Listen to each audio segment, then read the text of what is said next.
What's up YouTube, NCG here, bringing you an updated Invoker deck profile. Now obviously, I believe Invoked Windwitch has got top 4 at Worlds, so they're quite a nice little anti-meta deck. With the introduction of links, they have been hurt a little bit because they can't flood the board with like a Raijin or a Mechbar alongside a Indestructible Crystal and stuff like that. But they can, because they can produce such strong monsters, they can sit on those monsters, do a hell of a lot of damage, and and kind of win the game from there. Anyway, without further ado, let's crack straight into the deck profile. So it's a very standard lineup. You're playing triple Alistar, the Invoker, the Heart and Soul of the Invoked engine. Very important card. When he's normal or flipped, you search out an Invocation, which is a fusion spell. And then, if this card, so you can then drop it, target one fusion monster you control, it gains 1000 attack and defense until the end of this turn by sending Alistar from hand to grave. And you recycle it with Invocation, which is just absolutely beautiful. Triple Windwitch Ice Spell, the 1 card Indestructible Crystal Wing, special summon this beauty. She then special summons this beauty while burning your opponent for 500. And then this beauty searches out the 1 Snowbell, which then gets you your Indestructible Crystal Wing. I then play a heavy trap hand trap lineup with triple Ghost Ogre and double Ash Blossom. Now you can put these the other way around. The reason we got triple Ghost Ogre is it gives us more access to our Mechbar, but then if you want to be more aggressive, triple Ash Blossom is probably a better one. But 9 times out of 10 people are going to have these in their decks anyway, so you can use your opponent's graveyard to make your invoked monsters. Next up, we wrap it up with the 1 Spellbook Magician of Prophecy, because we're playing the Spellbook engine for the draws, the 1 Maxi, and then a Kaiju engine. Now the Kaiju engine gives you access to everything you mainly need. So I've got a water element, an earth element, a fire element, and a light element.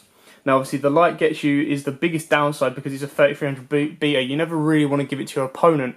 However, it is quite a nice one to get rid of a masterpiece, then try and clear this off the board, and then go into your invoked Mechbar.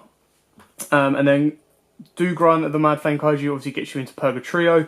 Kumungus gets you into Magnolicia, the 3k like non-effect beta. And then Gamma-Seal gets you into your Coitius, which is basically your defender, but 9 times out of 10 you're using the Gamma-Seal to clear off an opponent's threat. Onto the spells, you play triple Magical Meltdown and double Terraforming to search it out. You can play triple Terraforming, but there is a reason that I play Twin Twisters in this deck over stuff like Cosmic Cyclone, depending on what you're going to be facing. If you think you're going to be facing a heavy lot of Dracos, then you can obviously take these out and change them for Cosmic Cyclones. But if a Terraforming or a Meltdown ever becomes dead, which it very rarely does, you can pitch it off of that.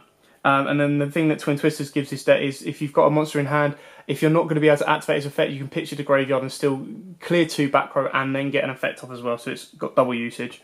2 Invocations, you recycle these more than enough, so you don't need to worry about going to a third. Third can always help to keep the consistency, but it can also add to the brick of the hand.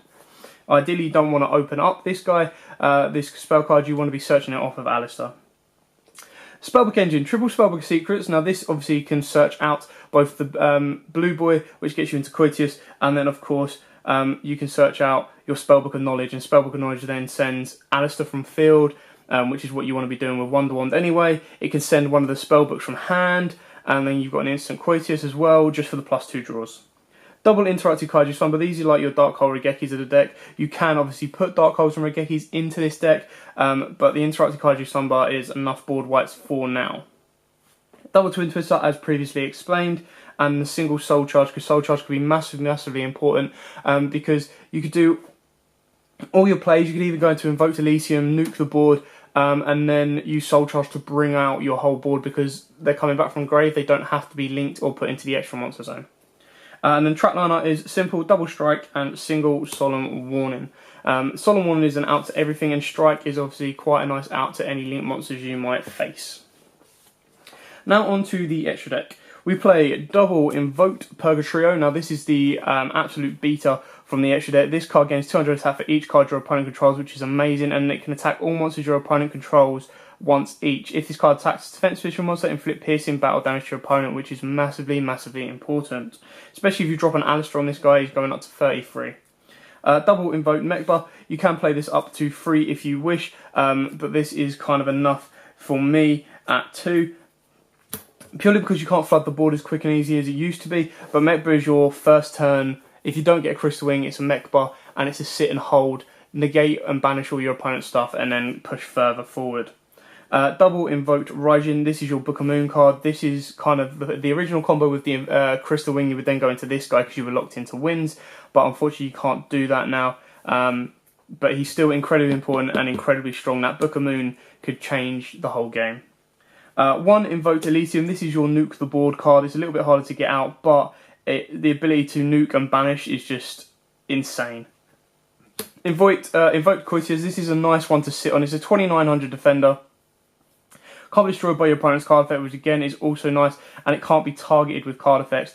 So it means like your Trident and the Masterpiece, it can kind of hold them off, and then it can attack in defense position with its attack of 1800. And then finish it off with the Invoked Magnolicia. This is just a standard 3k 3300 defender beta basically. And now onto the synchros. We play the one Crystal Wing because it's your indestructible Crystal Wing. Your one Stardust because getting an indestructible Stardust is quite nice, but you are going to be tagging it out of the field for protection, but then it comes back into a main monster zone, so that's mainly why you'll use it.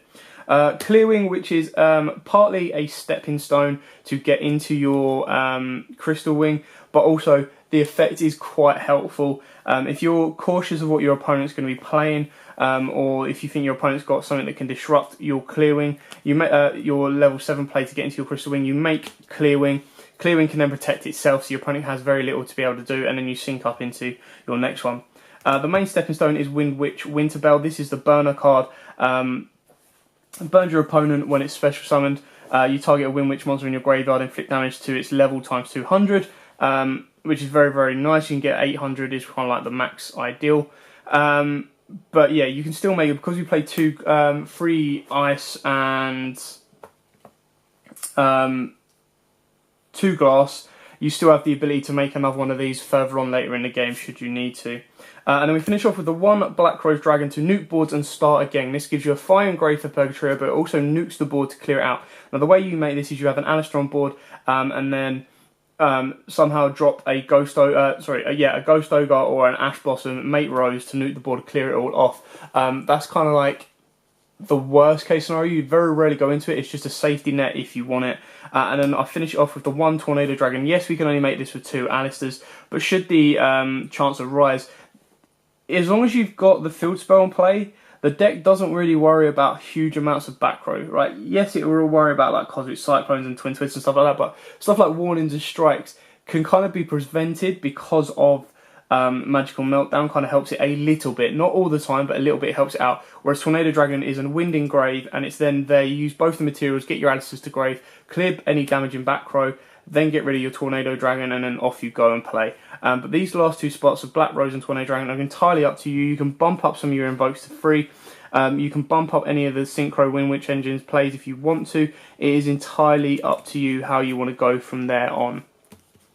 So yeah, that is it for the Invoked deck profile. Very straightforward, very, very simple. If this remains untouched from the ban list, I think it could be a very, very strong contender, depending on how the other decks are hit. Like hopefully Zoo will become like dead or nearly unplayable, and then Dracos will get a nice little hit but not end them. Anyway, thanks for watching. Don't forget to like, comment, subscribe, share. Till next time guys, see ya.